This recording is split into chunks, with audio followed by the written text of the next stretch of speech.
अगर एक माँ गर्भावस्था के समय जब गर्भवती हो उस समय अगर 3 बातों का ख्याल रखे, 3 बातों का, तो भगवान तो नहीं बल्कि उनके गुणों का बेटा पूर्ण तरीके से आपके घर में जरूर पैदा होगा।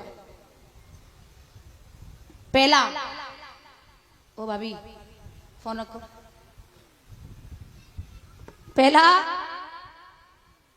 माताओं को गर्भावस्था के समय विशेष ध्यान रखना है कि जब गर्भवती हो तो सुबह उठ करके 1 या 2 किलो जौ या गेहूं चाकी से पीसे, सुबह 4 बजे उठ के।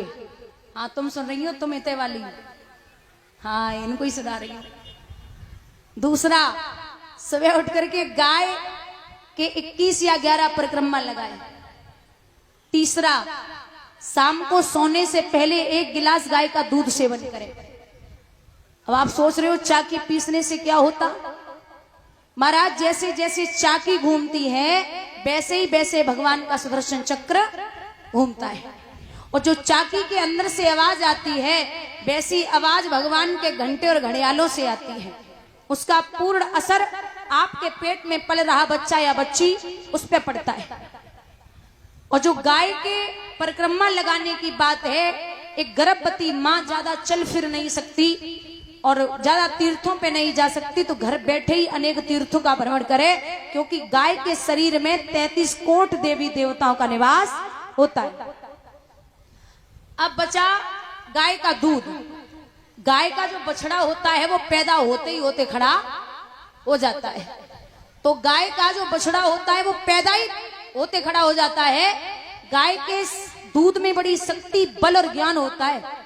जो गर्भावस्था में मैया गाय का दूध सेवन करेगी उसका बालक या बालिका बड़ा बुद्धिमान और ज्ञानी पैदा होगा। और ज्यादा न है सके तो कम से कम अगर घर में रामचरितमानस, रामायण जो भी गीता है तो उसका 1 पेज, 1 पाठ जरूर कर ले रोज, बड़ा ज्ञानी और बुद्धिमान पैदा होगा। अगर अब तो जैसे भागवत ना सुनने जा पाओ तो फोन पे पूरे सोशल मीडिया पे भागवती पढ़ी है, किसी अच्छे से संत की, किसी अच्छे से विद्वान की भागवत श्रवण कर लो। अगर सुन लोगे ना शाम को 10 मिनट भी तो बड़ा बुद्धिमान और ज्ञानी। मेरी माँ बोलती, मतलब मेरी मम्मी, सच बता रही हूँ, मेरी माँ बोलती थी कि जब मैं माँ के पेट में थी ना तो उन्होंने कम से कम 9 महीने तक तो है ही है, उसके पहले उसके बाद जो भी भागवती, मैं जब तक पेट में रही तब तक भागवती सुनी 5 क्षेत्र में हुई होंगी, और गाय का दूध रोज सेवन करती थी। बोलिए गोविंद भगवान की। अब मुझे जहां तक लगता है थोड़ा बहुत तो असर हुआ है, ज्यादा नहीं हुआ लेकिन थोड़ा बहुत तो असर है गाय के दूध का। तो आप भले ही जा ना पाए कहीं, लेकिन घर पे बैठ के ही गीता या रामायण का पाठ करती रहें। ये होवे गुनाए ना, हीरो हीरोइन की फोटो चाहिए जो बिटिया एकदम श्रीदेवी जैसी पैदा होवे, हाँ सुंदर सी। बाकी आपका विचार है। और पराये पुरुष का साथ न करे, 9 महीने तक मायके न जाए, हो सके तो। मैं नहीं कहती। अच्छा एक बात बताइए, मैंने तो सुना है लोगों से कि जो भगत होते ना, भगत, उनसे आप जाओ इलाज कराओ, कहते बच्चा पैदा कर देंगे। तो भगत होते, जो भगत ही होती है तो भगत ये कह देते कि 9 महीने तक मायके नहीं जाना है, ऐसा मैंने सुना है। तो बोल भी रही है कि हाँ। तो ये बताइए ऐसा वो कोई क्यों ही बोलते, मतलब ऐसा मायके में क्या है जो नहीं जाना चाहिए? लेकिन ऐसा विद्वान भी कहते, भागवत भी कहती है कि जब तक माँ गर्भावस्था में है तब तक मायके न जाए। कोई मजबूरी है तो बात अलग है, वैसे नहीं जाना चाहिए। और वो समय भी गया भैया। पहले एक चीज होती थी, जब माताएं मांग भरती थी ना, मांग तो यहाँ से भरती थी पूरा यहाँ तक, और अब किनारे पे ही धर लेती। सुनने को लड़ाई होगी, किनारों बहु ही धरो। पहले एक समय था जब माताएं साड़ियां बांधती थी तो बढ़िया अच्छे से, मतलब पूरा शरीर ढका होता था। ब्लाउज भी इस तरीके से चलते थे पूरा यहाँ तक, जो शरीर दिखता ही नहीं था। अब आप सोचिए, ब्लाउज तो छोड़ दो, साड़ी वैसी पहनेगी 4 किलोमीटर दूर तो बता दो किनकी वाली आ रही है। कहते जेठ जी से पर्दा करती हूँ मैं। जेठ जी ढिंगा बैठ जाते पूरे पास में ही, कहते अच्छा हाँ ठीक सही कह रही हो। जेठ जी बढ़िया बात करते। कोई मजबूरी है तो बात अलग है, बाकी थोड़ा सा। अब एक बात बताऊं, पहले एक समय था, आज भी है कुछ घरों में, माताएं आज भी बच्चे का मुंह धुल के, बच्चे का मुंह धुल के और साड़ी के पल्लू से मुंह पोंछ देती हैं आज भी। उनकी एक परछाई होती है माँ की साड़ी के पल्लू में, बड़ा वो होता है कि हाँ प्यार है, माँ का लाड़ दुलार छुपा हुआ है। अब ब्याह के बाद वो टी शर्ट लोअर में घूम रही, तो साड़ी को पल्लू कहाँ से आवे वो पर, तो संस्कार कहाँ से आएंगे। यहाँ की बात नहीं कर रहे, यहाँ सब बहुत अच्छी बैठी है भैया, यहाँ की तो कोई बात ही नहीं हो रही है। हमें सच में यहाँ की बहुत बढ़िया है, शाम को रोटी को इंतजाम हमें करवाने हैं। हाँ सच में सही, बहुत अच्छी है ये यहाँ की तो पतियों की सेवा बहुत करती हैं। सुबह बड़ी वाली भाभी पति की सेवा में लगी पड़ी थी, हाँ मुझे दिखा रही थी, मैं बहुत पति की सेवा करती हूँ। अच्छी बात है, सेवा करो, बढ़िया से ध्यान रखो, पति परमेश्वर होता है, पति की सेवा करनी जरूरी है। तो भैया यहाँ भगवान ने मैया अदिति के गर्भ से अवतार लियो, भगवान भोले बाबा के द्वारे पे जाए के भिक्षा मांगी है। 52 भगवान जो 52 अंगुल के हैं, और एक हाथ में छतरी है, एक हाथ में कमंडल है। सक्षिदानंद स्वाधीन ब्रह्म फसिए फिक्र के चंगुल में, रह गए समाकर विश्वरूप केवल 52 ही अंगुल में। तन पर वो पीतांबर न रहा, छोटा सा पीला कम्बल है, वो शंख नहीं वो चक्र नहीं, हाथों में दंड कमंडल है। वैजंती कौस्तुम भूलिए, सीधी तुलसी की माला है, ब्रह्मांड दबाने वाले के दवरही बगल मृगशाला है। बड़ा सुंदर सा स्वरूप है। लिखते हैं विद्वान,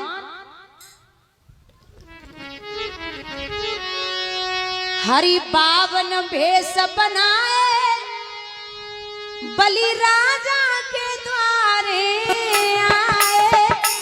हरि 52 हाँ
तपस्या की है, भगवान प्रसन्न हुए।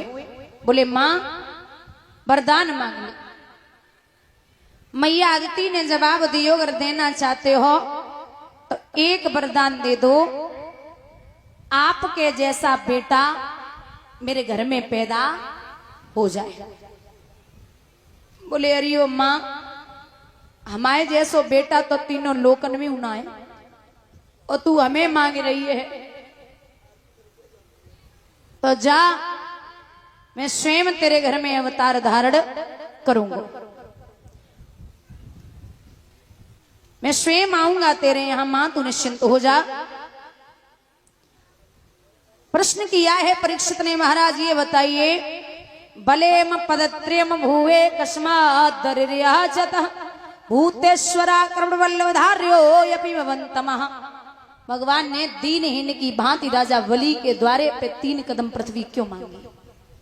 तो बोले भगवान यहाँ अदिति मैया के गर्भ से अवतार ले रहे। स्त्रोडायाम स्त्रोडद्वादश्याम मुहूर्ते यवजित प्रभुमः सर्वे नक्षत्रांगः चक्र इष्ट जन्म दक्षिणम। भगवान ने जिस समय अवतार लिया है उस समय चंद्रमा श्रवण नक्षत्र में थे, भाद्रपद के मास की शुक्ल पक्ष की श्रवण नक्षत्र वाली द्वादशी थी और अभिजित मुहूर्त था जब भगवान आए। और जितनी भी माताएं यहाँ बैठी वो ध्यान से सुनना,